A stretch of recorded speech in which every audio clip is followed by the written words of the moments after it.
अस्सलाम वालेकुम दोस्तों, आज के इस वीडियो में हम CSIR नेट 2022 के कुछ क्वेश्चंस डिस्कस करेंगे।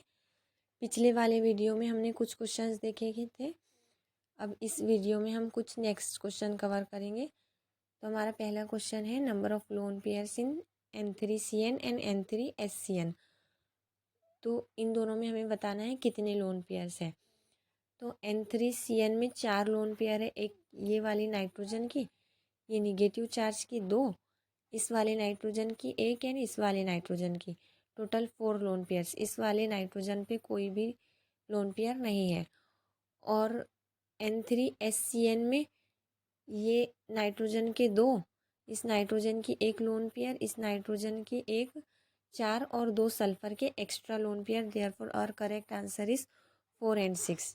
देन नेक्स्ट क्वेश्चन है हमारा, ये है सिंपल हेग कपलिंग है, जो कि बहुत इंपॉर्टेंट है, बहुत बार पेपर में पूछी जाती है।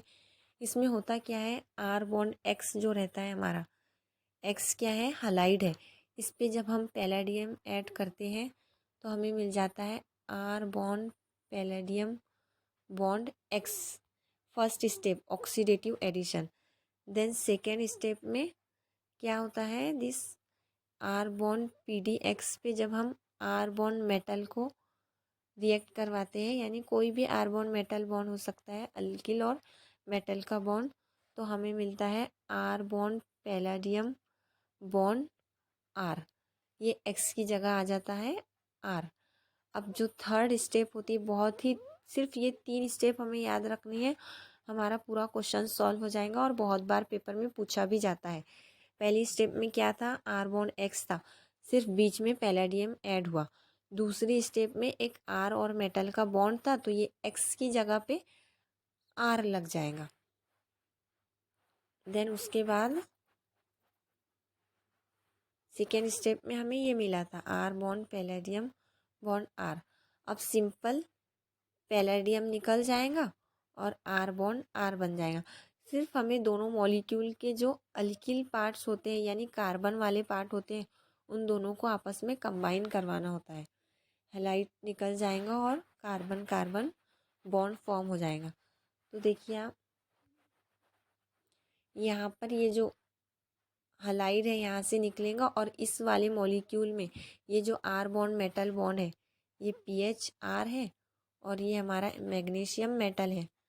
तो ये इसका जो आर पार्ट है, ये मैग्नीशियम मेटल और ये आर बॉन्ड M है ना, ये तो ये आर जो है तो इस वाले कार्बन पे जाके ऐड हो जाएगा।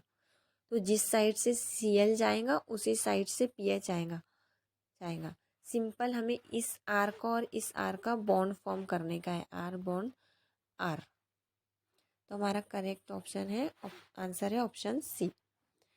अब इस वाले मॉलिक्यूल में हमें CO की फ्रीक्वेंसी बतानी है, ऑर्डर ऑफ CO फ्रीक्वेंसी बतानी। तो ये जब भी कार्बोनिल पे इलेक्ट्रॉन विथड्रॉइंग ग्रुप अटैच्ड होंगे तो frequency of carbonyl is increased, and if electron donating group is attached, if electron donating group is attached on the carbonyl molecule, then the CO frequency of the carbonyl decreases। अगर हमारे electron donating group attached होंगे इस carbonyl पे, यानी अगर ये carbonyl है यहाँ पे, अगर OH अटैच्ड है तो फ्रीक्वेंसी डिक्रीज हो जाएगी। और अगर Cl अटैच्ड है, Cl इलेक्ट्रॉन विदड्रॉइंग ग्रुप है, -I से विदड्रॉ, तो इस कार्बोनिल की फ्रीक्वेंसी इंक्रीज हो जाएगी। तो यहाँ पर देखिए इन दोनों में Cl अटैच्ड है, तो इन दोनों की तो इस वाले से ज़्यादा ही होंगी। अब इसमें इक्विटोरियल पे अटैच्ड है तो लोन पेयर का रिपल्शन होगा। देयरफॉर ये ऑक्सीजन अपनी लोन पेयर इस साइड डोनेट करके यहाँ पे बॉन्ड की स्ट्रेंथ को इंक्रीज कर देगा। देयरफॉर सबसे ज़्यादा CO फ्रीक्वेंसी तो इसी की होंगी, देन B, देन A। उसके बाद नेक्स्ट क्वेश्चन है, इस वाले मॉलिक्यूल में बेस को ऐड करवाया गया है, तो बेस सबसे ज़्यादा एसिडिक H को प्रोटॉन कर लेगा, तो हमें कुछ इस तरह से दिखेगा मॉलिक्यूल। अब ये जो है तो ये बेंजाल्डिहाइड के कार्बोनिल वाले कार्बन पे अटैक करेगा, तो हमें ये वाला मॉलिक्यूल मिल जाएगा बीटा हाइड्रोक्सी कंपाउंड मिलेगा। देन उसके बाद में alpha beta unsaturated carbonyl compound मिल जाएगा। ये सिंपल अल्डोल रिएक्शन हुई है बेसिक मीडियम में। उसके बाद इसमें H3O positive that is acidic condition है। तो एसिडिक कंडीशन हो चाहे बेसिक कंडीशन हो, दोनों ही कंडीशन में ईस्टर जो है तो हाइड्रोलाइज्ड होगा और हाइड्रोलिसिस होकर उसका एसिड में कन्वर्ट हो जाएगा। ये इम्पोर्टेंट रिएक्शन पॉइंट है कि बहुत बार ये इस तरह का हाइड्रोलिसिस पूछा जाता है। RCO bond O bond R, जब इसमें चाहे एसिडिक कंडीशन हो या फिर बेसिक कंडीशन हो, दोनों ही कंडीशन में ये ईस्टर हाइड्रोलाइज होके एसिड में कन्वर्ट हो जाता है। और ये स्टेप्स CSIR नेट में बहुत बार पूछी जाती है, किसी ना किसी स्टेप में कोई क्वेश्चन में पूछा ही जाता है।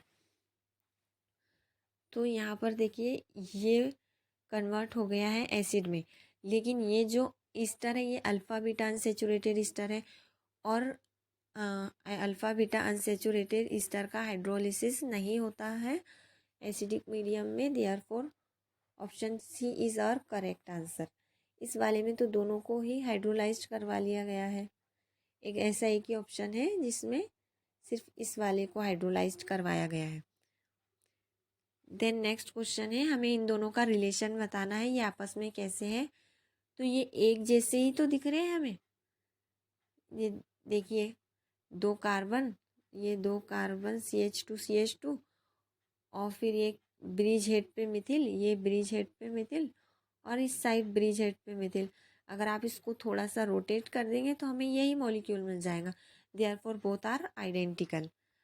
देन उसके बाद नेक्स्ट क्वेश्चन है, NaNH2 को ऐड करवाया गया है, तो ये सबसे पहले एसिडिक H को एब्स्ट्रैक्ट करेगा तो हमें ये मॉलिक्यूल देखने को मिलेगा।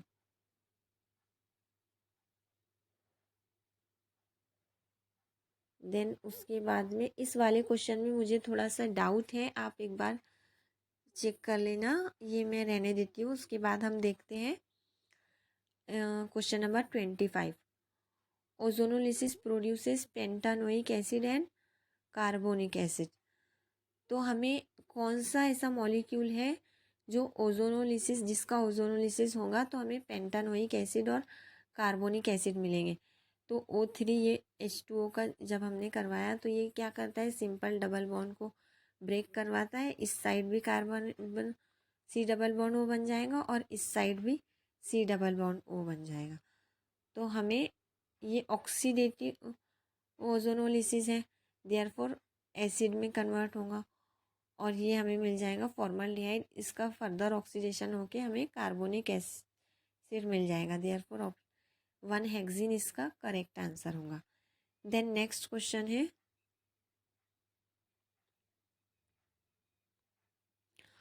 9 VBN इस कार्बन पे एट डबल बॉन्ड पे रिएक्ट करेगा। अब इस वाले पे करेगा या इस वाले पे, तो हमें पता है जो बोरोन होता है BH3 मॉलिक्यूल BHR2 में ये जो मॉलिक्यूल होता है ये लेस सब्स्टिट्यूटेड डबल बॉन्ड पे रिएक्ट करता है। तो ये वाला डबल बॉन्ड लेस सब्स्टिट्यूटेड है, इसी पर रिएक्शन होगी। और किस तरह से रिएक्ट करता है कि जो H है वो मोर सब्स्टिट्यूटेड साइड पे आ जाता है और Br2 लेस सब्स्टिट्यूटेड साइज पे आ जाता है। तो यहाँ हमारा आ जाएगा H इस साइड और Br2, ये पूरे मॉलिक्यूल में जो भी Br2 होगा तो वो इस साइड में आ जाएगा। ये क्या है, आर बॉन्ड मेटल ही तो है, बोरॉन आर बॉन्ड मेटल ही तो है, आर बॉन्ड बी। अब उस पर R bond X PH R bond X add किया हुआ है और देन PDPPH3/4, ये क्या है, हैक कपलिंग है। तो आर बॉन्ड एक्स और आर बॉन्ड मेटल में पहले पैलेडियम इंसर्ट करेगा आर बॉन्ड एक्स में, उसके बाद में मेटल का अल्किल ग्रुप इस पे रिएक्ट करेगा तो हमें आर बॉन्ड आर मिल जाएगा। ये वाला मॉलिक्यूल हमें मिल जाएगा, यहाँ पे आ जाएगा PH इस तरह से। पीएच, आर बॉन्ड आर का बॉन्ड फॉर्म होगा। देन नेक्स्ट क्वेश्चन है molecular orbital involve in the first step of interaction of oxime with base. Base है, बेस का क्या काम होता है? एसिडिक एच को प्रोटॉन करना। इस वाली रिएक्शन में सबसे ज़्यादा एसिडिक एच कौन सा है? ये वाला CH का H। ये वाला H तो एसिडिक नहीं है, तो ऑप्शन ये और ये तो नहीं हो सकता, sigma star of CH and sigma of CH।